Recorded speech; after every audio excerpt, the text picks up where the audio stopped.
আমাদের কোনো সংখ্যা থেকে সুপ্রিম কোর্টে যায়নি এবং কী কারণে গেছে সেটা ওনারাই বলতে পারবেন। আমরাও রিভিউ পিটিশন ফাইল করেছি, সেই রিভিউ পিটিশন যখন অ্যাকসেপ্ট হবে আমরা পুনরায় আবার সুপ্রিম কোর্টে যাব।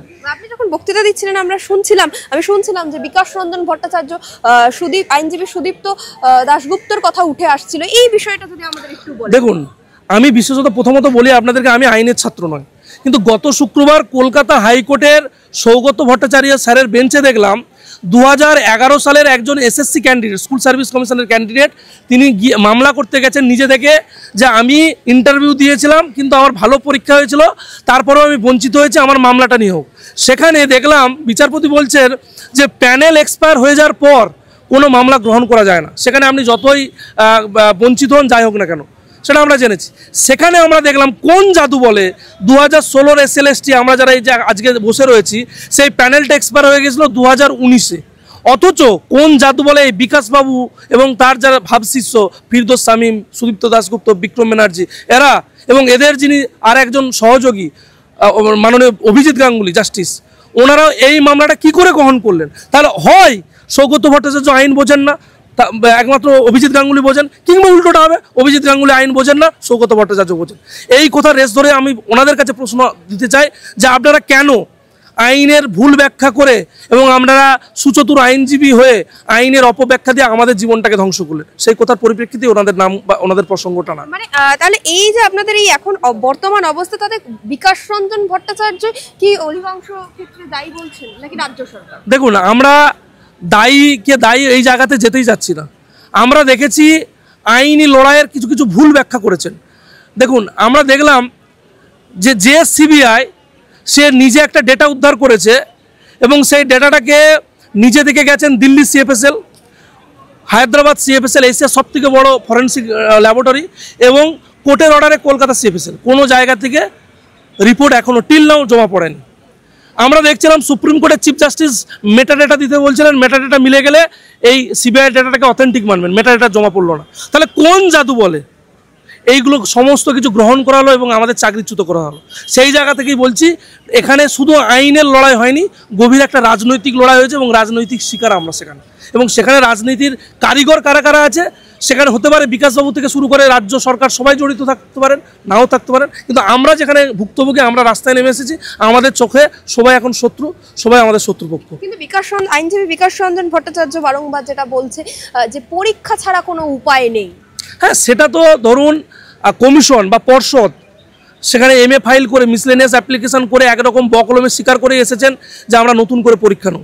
সেই জায়গা থেকে আইনজীবী হিসাবে বিকাশবাবু বলেছেন পরীক্ষা ছাড়া পথ নেই, কিন্তু এরপরেও উনিও জানেন যদি রিভিউ অ্যাকসেপ্ট হয়, যদি ওপেন কোর্ট হিয়ারিং হয়, সেক্ষেত্রে যদি বিচারপতি মহোদয়রা আবার নতুন করে শোনার মানসিকতা নেন, আবার কিন্তু অনেক কিছু নতুন রায় আসতে পারে, সেক্ষেত্রে হয়তো পরীক্ষা না নেওয়ারও পরিস্থিতি তৈরি হলেও হতে পারে।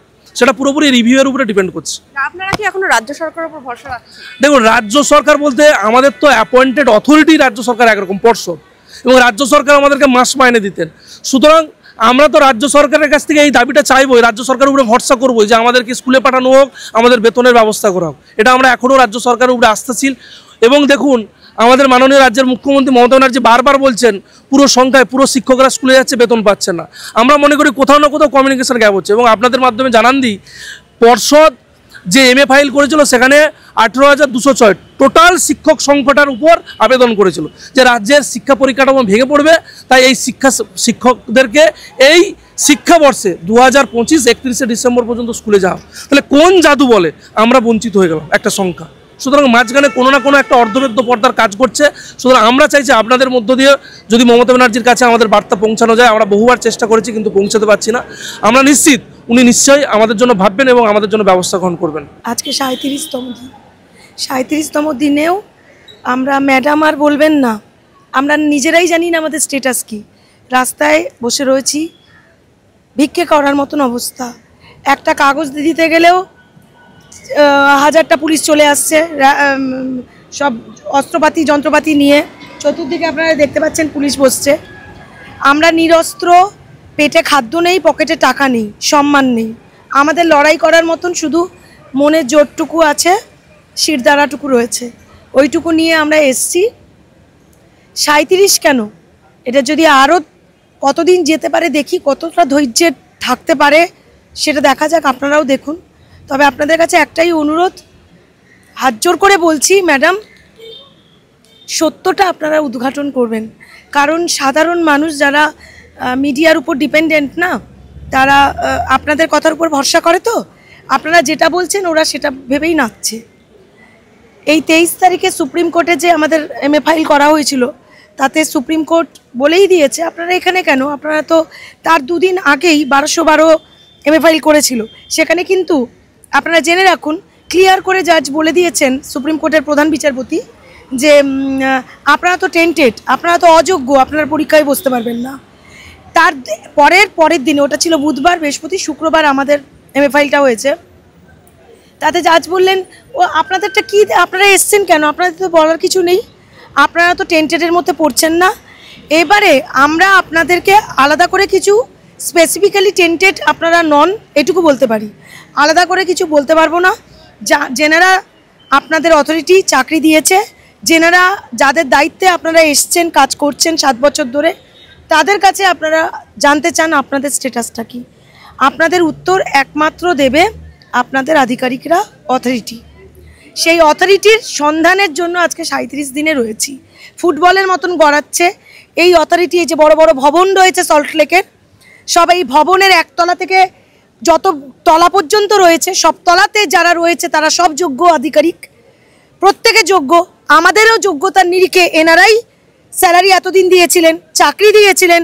5 ধাপ 6 ধাপ পেরিয়ে আমরা পরীক্ষা দিয়েছি, রিটেন থেকে, ভাইবা থেকে, ডেমনস্ট্রেশন থেকে, পুলিশ ভেরিফিকেশন থেকে, মেডিকেল টেস্ট থেকে, প্রত্যেকটা টেস্ট আমরা উত্তীর্ণ হয়ে আজকে 7 বছর ধরে চাকরি করেছি।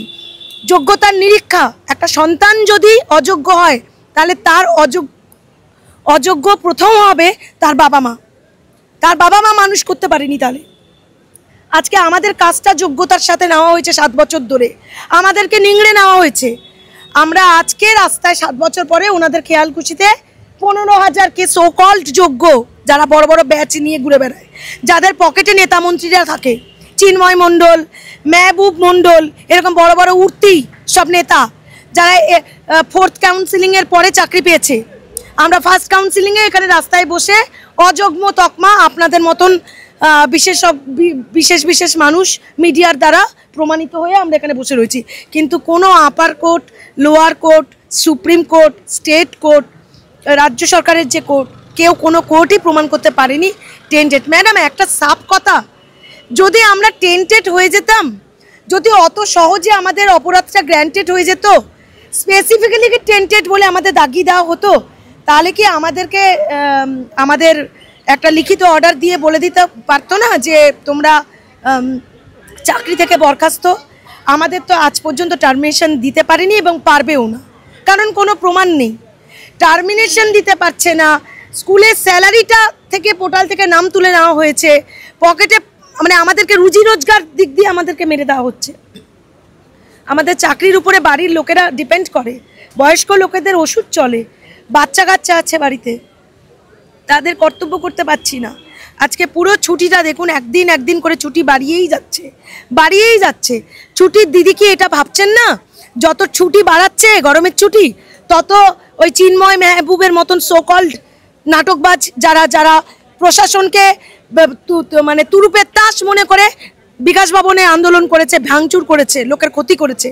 আমরা কিন্তু কোনো ক্ষতি করিনি কারোর, আমাদের ক্ষতি ওদের দ্বারা হচ্ছে। মানে ম্যাডাম, আপনি মানে আপনার কথা শুনছিলাম আমি মন দিয়ে, কোথাও গিয়ে কি কিছু মানুষের জন্য আন্দোলনটা অন্যদিকে তো অবশ্যই গতি নিচ্ছে। কিছু মানুষ নয়, আমরা সাধারণ মানুষ, সাধারণ নিম্ন মধ্যবিত্ত বাড়ির ছেলে মেয়ে এখানে অধিকাংশ রয়েছে। পশ্চিমবঙ্গ এখনো আপডেশনের দিক থেকে অনেক পিছিয়ে। ফিনান্সিয়ালি আমাদেরকে মেরে দেওয়া হয়েছে, আমাদেরকে চাকরি দেওয়া হয়েছে, আমরা 7 বছর ধরে নিষ্ঠা ভরে কাজ করেছি, আমাদের ডকুমেন্টস ভেরিফিকেশন হয়েছে, আমাদের পরীক্ষা দেওয়া হয়েছে, সেই পরীক্ষায় একটা ফল প্রকাশ করেছে, সেই ফলের এগেনস্টে আমরা চাকরিটা করছি। 7 বছর 7.5 বছর কাজ করার পরে আমাদের কাজের জায়গাতে, যেখানে আমাদের যোগ্যতার আসল মাপকাঠি, সেখানে কোনো বিচার হয়নি, সেখানে কেউ আমাদের অযোগ্য বলেনি, যেখানে সুপ্রিম কোর্ট বলতে পারেনি আমরা অযোগ্য।